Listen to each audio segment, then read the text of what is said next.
தொகுதி மறுசீரமைப்பு கூட்டம் வந்து நடத்துறது முதல் நடத்தக்கூடிய நாடகம் சொல்லி அண்ணாமலை அவர் சகோதரர் அண்ணாமலை டெய்லி ஒரு ட்ராமா போட்டுட்ருக்கிறாரு. திடீர் சாட்டையில் அடிச்சுக்கிறாரு, திடீர்னு கண்ணிக்கு ஏதோ பண்ணிகிட்டு இருக்கிறாரு. அவர் தான் ட்ராமா பண்ணிகிட்ருக்கிறாரு.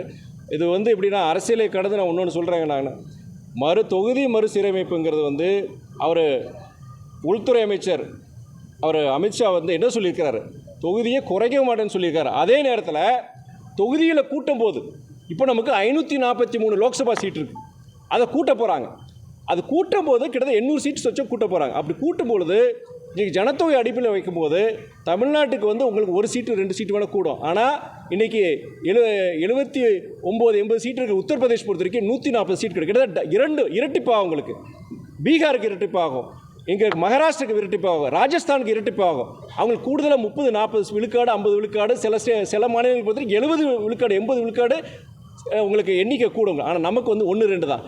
நான் புதுவை உட்பட 40 சீட்டு வச்சுக்கிட்டு சொல்கிறத கேட்க மாட்டேங்கிறேன். ஏன்னா நம்மளுடைய அன்றைக்கி அவங்களுக்கு மெஜாரிட்டி கிடச்சின்னு வச்சுக்கோங்க. நாடாளுமன்றத்தில் ஒரு பில் பாஸ் பண்ணுறதுக்கு இது பண்ணுற நம்மளுடைய இது தேவை கிடையாது. அவங்கள்ட்ட அந்த எண்ணிக்கை இருக்கும். அந்த எண்ணிக்கை நாடாளுமன்ற உறுப்பினருடைய எண்ணிக்கை நமக்கு குறைஞ்சதுனா தமிழ்நாட்டுக்கு மாத்திரம் கிடையாது, கேரளா, கர்நாடகா, தெலுங்கானா எங்கெல்லாம் ஜனத்தொகையை குறைச்சி மாநிலங்கள் வளர்ந்து நாட்டுக்கு வந்து அவங்களுடைய நாட்டுடைய வளர்ச்சிக்கு அவங்க கொடுத்துருக்காங்களோ இந்த மாநிலங்கள் தண்டிக்கிற மாதிரி இது நீங்கள். அதே நேரத்தில் ஜனத்தொகையை குறைக்காமல் இன்றைக்கி 2 மடங்கு 3 மடங்கில் வளர்ந்து இன்றைக்கி நம்மளுடைய நிதி பொறுத்த எங்கே போகுது? நம்மளுடைய நிதி பொறுத்த வரைக்கும் அவங்க என்ன சொல்கிறாங்க, நீங்களாம் வளர்ந்த மாநிலங்கள், உங்கள் நிதி வந்து வளராத மாநிலங்களுக்கு வேணும்னு சொல்கிறாங்க. எங்கே போகுது இந்த நிதி பொறுத்து? நம்மளுடைய நிதி பீகாருக்கு, யூபிக்கு என்ற போன்ற வட மாநிலங்களுக்கு போயிட்டு நாளைக்கு தொகுதியும் பொறுத்து இதுலேயும் நம்மளை தண்டிச்சு வச்சுக்கோங்க. நம்மளுடைய ரெப்ரசன்டேஷன் இருக்காது நமக்கு. நாளைக்கு நம்மளே தேவையில்லை, தென் மாநிலங்களே தேவையில்லை. அவங்களே வந்து எந்த முடிவு எடுப்பாங்க, நீங்கள் சொல்கிறீங்க நிதி வரமாட்டேங்கன்னு சொல்கிறீங்க இல்லையா, இனி காலங்காலமாக இது வந்துடுறது பெரிய பின்னடை உருவாக்கிறோம். இது வந்து பாஜக தவிர்த்து இன்றைக்கி இந்த தொகுதி சீரமைப்புக்கு வந்து முதல்வர் எடுத்த முடிவுக்கு வந்து பாஜகவை தவிர்த்து தமிழ்நாட்டில் இருக்க அத்தனை இயக்கங்களும், தமிழ்நாடு மாத்திரம் கிடையாது, தென் மாநிலங்கள் வளர்ந்த மாநிலங்கள், நீங்கள் தென் மாநிலம் மாத்திரம் சொல்லாதீங்க, நீங்கள் சில வடக்கில் இருக்க சில மாநிலங்களும் அவங்க ஜனத்தை கட்டுப்படுத்தி இந்த மாதிரி நம்மள மாதிரி இருக்கிறாங்க. வளர்ந்த மாநிலங்கள் பொறுத்த வரைக்கும் அவங்க எல்லாருக்கும் ஆதரவு கொடுத்துருக்குறாங்க. அரசியலை கடந்து இது மக்களை பாதிக்கிற, மாநிலங்களை பாதிக்கிற விஷயம் அது. இதில் போய் நீங்கள் வந்து அவர் அமித்ஷா சொல்லிட்டாரு என்ன சொன்னார்? அவர் குறைக்க மாட்டேன்னு சொல்லியிருக்காரு. அதை நாங்கள் கேட்குறோம், பார்லிமெண்ட்டில் நாங்கள் கேட்குறோம், நீ குறைக்க மாட்டேன்னு சொல்லியிருக்க. அதே நேரத்தில் கூடும்போது நம்முடைய தமிழ்நாடுடைய பங்கு கிட்டத்தட்ட 7.2%. 543 தொகுதிகளில், நாடாளுமன்ற தொகுதிகள், லோக்சபா சீட்டில் நம்முடைய ஷேர் வந்து 7.18%. அதாவது 39 தொகுதிகள். நீ கூட்டும் பொழுது இந்த ஷேர் இருக்குது பார்த்தீங்களா 7.18%. இது குறைக்கக்கூடாது நாங்கள் சொல்கிறோம். அதுக்கு பதில் வரல.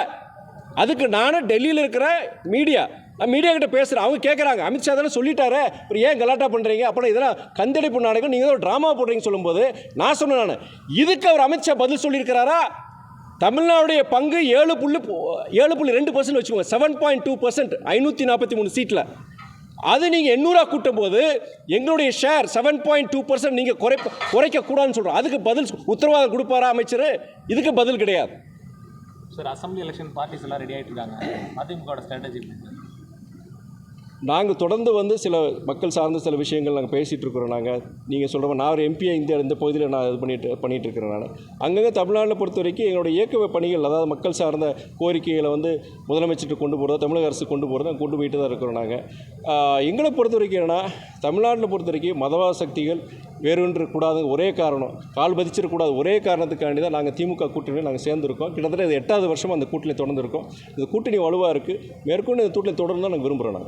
விடுதலை புலிகள் மீதான தடை தொடர்ந்து நீடிச்சிருக்கிறாங்க. அது ஒவ்வொரு வருடம் எங்களுடைய இயக்கத் தலைவர் வைகோ பொறுத்த வரைக்கும் அது நீதிமன்றத்தில் கூட அதுக்கு வந்து முறையிட்டு தான் இருக்கிறாரு. அது கண்டிப்பாக நீக்கணும் அப்படின்னு சொல்லி அதுக்குண்டான காரணங்கள் இப்போ கிடையாதுன்னு சொல்லியிருக்கிறாங்க. இருந்த போதிலும் நீதிமன்றம் பொறுத்த வரைக்கும் அவங்க ஒரு அதில் அவங்களோட நிலைப்பாடு, அதை நம்ம கொஸ்டின் பண்ண முடியாது.